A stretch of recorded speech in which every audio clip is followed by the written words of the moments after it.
Hey, this is Dr. John Bush. You have landed at the process. Lesson 41. Gone a long way here. Team analysis part 7. This is kind of circling back to set the landscape a little bit. We've been getting kind of deep on some team aspects, and you can, of course, you should have seen the first 6 lessons. And everything is built to help you win your fantasy football drafts for this year. So we want you to crush your league and maybe bring home a championship. That's where we're going here. So like I said, this is kind of a circle back, but I think it's important to hit this and think about it and kind of ponder the reasons why, and you'll see in just a second what we're going to start with. And this is team average fantasy points of all the players that on the offense that I was tracking, the quarterbacks, running backs, wide receivers, tight ends. And this is looking from 2016 to 2020. I colorized the highs in green and the lows in red, so you can just get a scan, find your team, and scan across.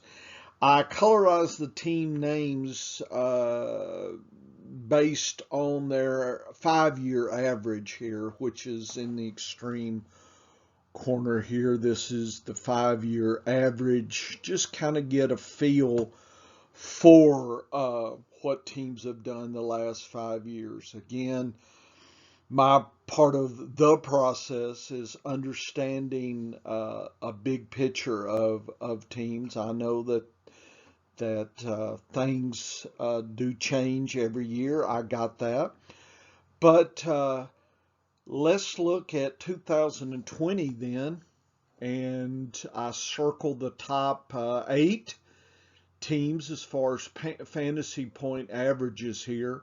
And what's interesting, even though I said I know things change, well, 7 of the 8 teams that were tops in 2020 have also been the top across 5 years, except Buffalo. Okay, Buffalo's been in the toilet and they woke up with the new quarterback. So I don't think, I think people are realizing it, but if you look at this is a very rare situation to see a quarterback waking a team up. Now, I don't know if it's going to happen again, and I will turn your attention to Baltimore. Okay. And look in 2019, speaking of waking up, look what happened there. Okay, they were the second best, and look, last year they crashed to about mid pack or even below average.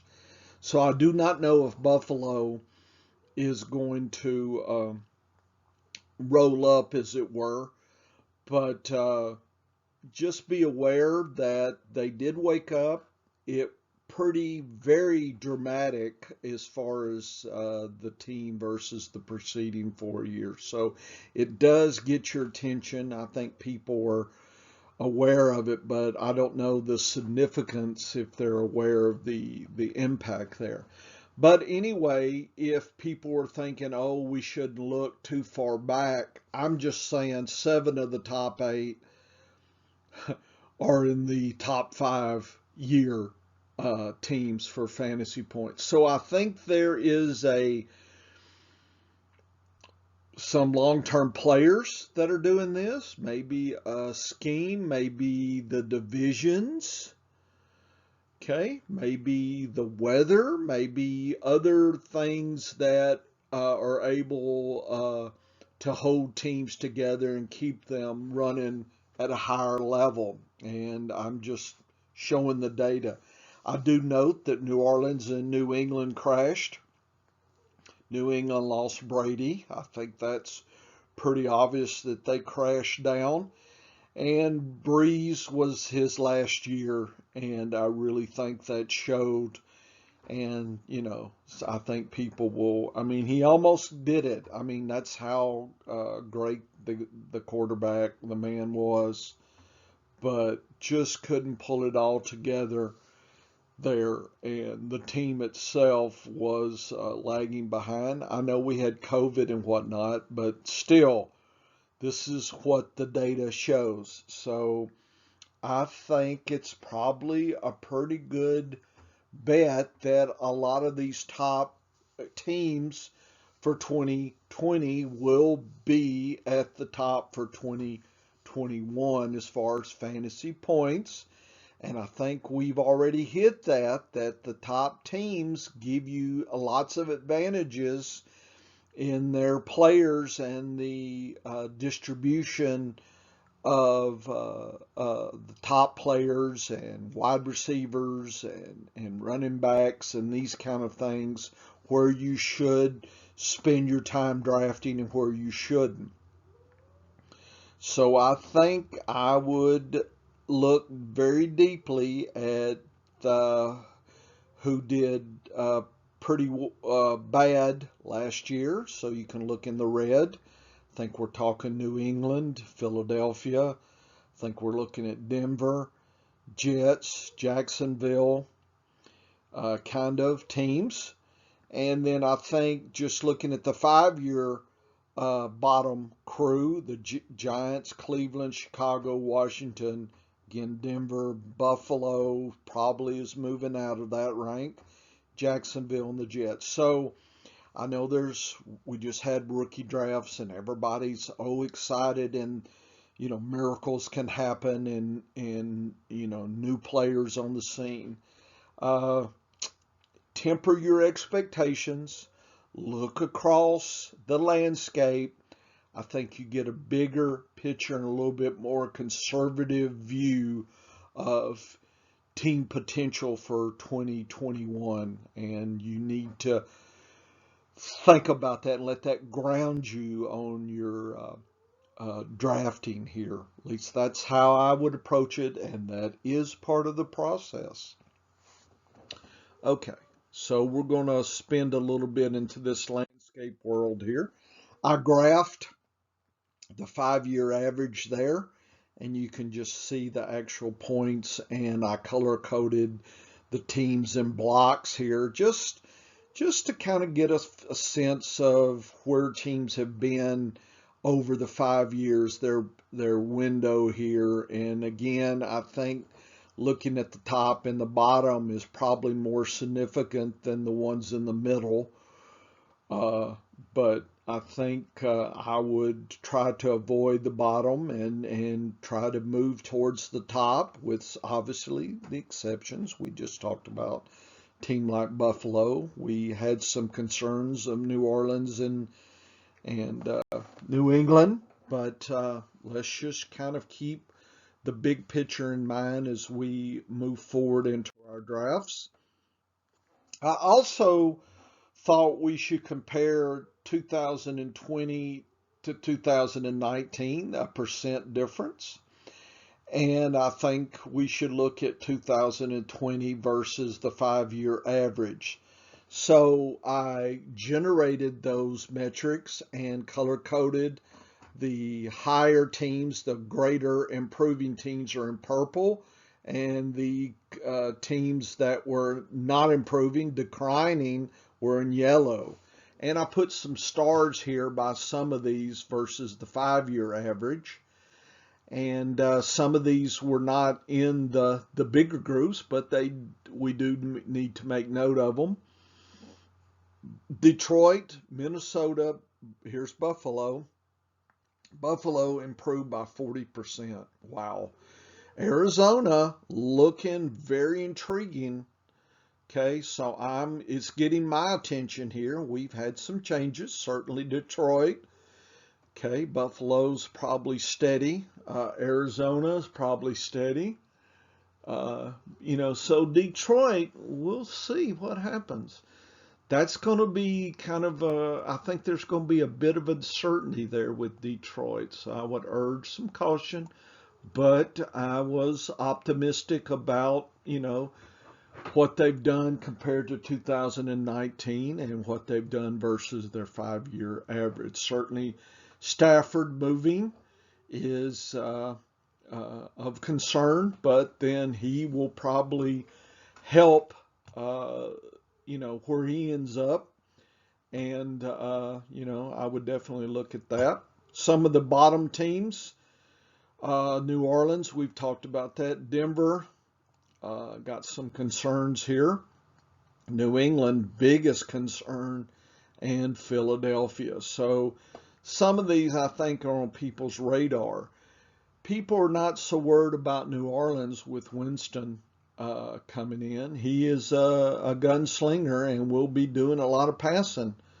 So for fantasy points, that's always good for us. So that New Orleans may not be as worrisome as potential. But I do worry about New England, Denver, and Philadelphia as well. So please keep all that in mind. Take a look at some of these changes over time. I graphed what I consider the weaker teams, kind of the 2020 weaker teams in this part of the list here of the graph, and here are the stronger teams for 2020. And I plotted those variables of 2020 versus the 5-year average in red. We see Buffalo was at the top of the list. Here they are. And some other ones, Minnesota, Arizona, we talked about that. Detroit, we kind of mentioned that. Here is the average of the 20 to 19, and here's in pink the average of 20 to the 5-year average here. So this is kind of a narrow band here. Just taking a look. Here's green. This is 20 to 19. So below the pink are below average. So there was a decline here. We've talked about some of these teams and their declines. And then here the reds, these are above average on the 2020 versus the 5-year. So we can look at a 1-year change and over the 5-year change, looking at 2020. So it's another way to look at just kind of a visual. This is the kind of data that you need to just kind of take some notes and mark your draft sheets and do some extra research on. Like, I'm very curious about how Detroit shapes up a little bit. I haven't gotten too deep into, beyond what I've given a lesson on, but I will. I have concerns about some of the players that, were receiving Stafford's passing. So we'll see kind of what the public is thinking. I always like to see what the ADPs are and just kind of get a sense for what the crowd is thinking, and then I'll make my decisions based on my deeper research. But there it is. Those are some things to consider and think about. And this is a pretty good, it's a pretty good metric here to kind of get this bigger view here that I think is needed. It should eliminate any knee-jerk reaction or over exuberance based on the rookie draft. Okay, people get all fired up, and some of those flames cool down come the playoffs right in December. So you got a fever now, and you'll be having some chills when you're frozen out of the playoffs here. So don't get too wacky right now. Now's the time to be thoughtful and think and do your own research, chop your own wood, build your own fire. If we look at the positional averages over these 5 years and ask the question about fantasy points, I think we see that, and I know I've shown this before, tight ends tend to give the fewest points by a big margin, like half running backs and wide receivers. And your quarterbacks, people, I know we have late quarterback uh, drafting, etc., but they will produce a lot of your team's points. So consider that when you're doing your drafting, that it is not just a flip of the coin to grab a quarterback. And people that draft tight ends early, they're thinking they want to nail down the worst position to make sure they're getting as many points over their league mates as possible. Those are legitimate strategies to approach it. A lot of times that comes down to just where you pick in the draft. I mean, if you're picking early, you're going to be forced to take running backs. If you're picking late, you might miss somebody like Kelsey. I think looking at some of the current ADPs, Kelsey's going 7 or 8 in a draft. So if you're picking too late, you don't have an opportunity to grab a tight end one. So you'll have to, pick according to what's given, right? You figure out what you're actually given here. So I looked at 2016 to 20. This is I just graphed the changes over the years, and we can see and quarterbacks here in the green box have really picked it up in the last 2 years, and actually probably last 3 years. So that's very intriguing. There really hasn't been a lot on wide receivers or running backs. For the most part, they've stayed fairly constant, and tight ends have been fairly constant at an average level. So nothing dramatic other than we're seeing this quarterback phenomenon here. And that's driven the late quarterback. You got a lot of quarterbacks producing a lot of points, and they're grouped close together. So one is not much different than the other. That's the whole point of the late quarterback. But I think we've had some lessons on that. If you wait too late, you know, you adequate quarterbacks for your team don't last forever. Okay, it's not like you can wait and wait and wait and wait. Okay, so you do need to realize that the productions does drop even in quarterbacks over the draft. So don't be left holding the bag with the worst quarterback in the draft as your pick. If you look at your 5-year averages, just kind of looking at the changes over the time, I plotted that, and you can see that the quarterback has really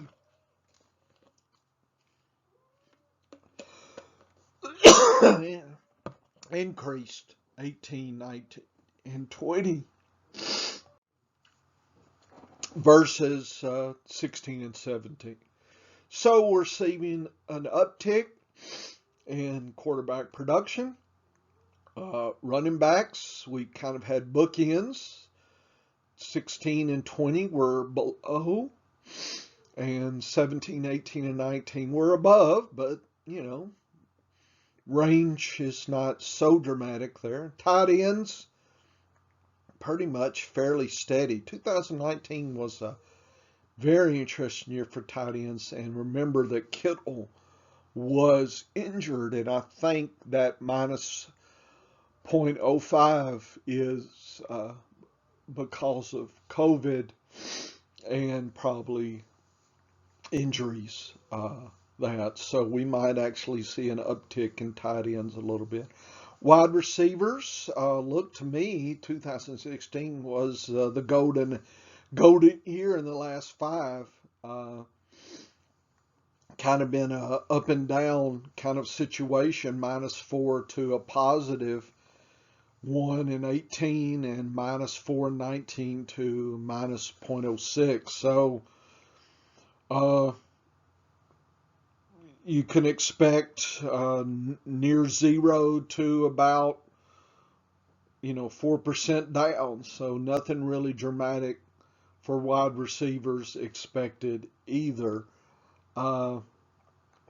So I think your tight ends might uptick, and I think your quarterbacks will probably be about the same. So I expect 2021 to look a lot like 2020, with the exception, I think tight ends should increase, and maybe running backs will come back a little bit. So not sure wide receivers are going to make any dramatic uptick here.